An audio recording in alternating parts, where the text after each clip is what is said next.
অনেকখানি জায়গায় আমরা দেখেছি যে টাকা দেওয়া আছে কিন্তু টাকার ব্যবহার হচ্ছে না। এই জায়গাটায় আমাদেরকে একটু মানসিক পরিবর্তন আনতে হবে, আমাদের আউটরিচটা একটু বাড়াতে হবে। আমাদের নতুন যে চ্যালেঞ্জগুলো আসছে ব্যাংকিং খাতের, যেমন জলবায়ু ফাইন্যান্সিং বা আমরা যেটাকে বলি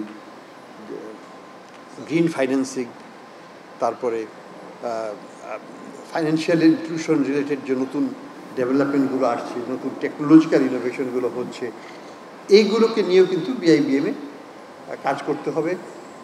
অনেকখানি জায়গায় আমরা দেখেছি যে টাকা দেওয়া আছে কিন্তু টাকার ব্যবহার হচ্ছে না, এবং এটার একটা মূল কারণ হচ্ছে আমাদের ব্যাংকিং খাতে যারা পরিচালনা করছেন গ্রাসরুট লেভেলে, তারা এই খাত সম্পর্কে জানেন না, তারা সেই খাত সম্পর্কে উৎসাহী নন অথবা রিস্ক দিতে রাজি নন।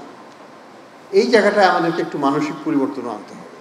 নতুন খাতগুলো যেমন এসএমই সেক্টরে আমাদেরকে আরও বেশি যেতে হবে, গ্রিন ফাইন্যান্সিংয়ে আমাদের যেতে হবে। সাস্টেনেবল ফাইন্যান্সিং ইস্যুটাকে ইগনোর করে ব্যাংকিং খাত আগামীতে চলবে না।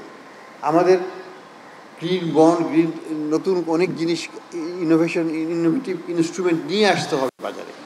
এই জায়গাগুলোতে আমাদের আর্থিক প্রতিষ্ঠানগুলোর বিশাল একটা অবদান আগামীতে আমরা আশা করব, এবং বিআইবিএম কিন্তু এখানে একটা ভূমিকা রাখতে পারে। এই কোর্সগুলোকে এমনভাবে, ট্রেনিং প্রোগ্রামগুলোকে এমনভাবে ডেভেলপ করবে যাতে যারা এখানে ট্রেনিং প্রাপ্ত হবেন তারা এখান থেকে নিয়েই এটাকে বাস্তবে ট্রান্সলেট করবেন ইন্টু ডিফারেন্ট প্রোগ্রামস, কীভাবে একটা ইন্ডাস্ট্রিকে সাস্টেনেবল করা যায় from green and environmental point of view থেকে। তো এই জায়গাগুলোতে আমাদের ভবিষ্যতে কাজ করতে হবে, এবং ইন্টারন্যাশনাল যেসব ডেভেলপমেন্টগুলো হচ্ছে, অন্যান্য ইনস্টিটিউটে যে ধরনের প্রোগ্রামগুলো নেওয়া হচ্ছে, সেই জায়গাগুলোতেও আমাদেরকে চোখ রাখতে হবে, এবং ইন্টারাকশনটা যদি একটু ভালো হয় আমরা কিন্তু ওই জায়গাগুলোতেও পরিবর্তনটা দ্রুততার সাথে আনতে পারবো।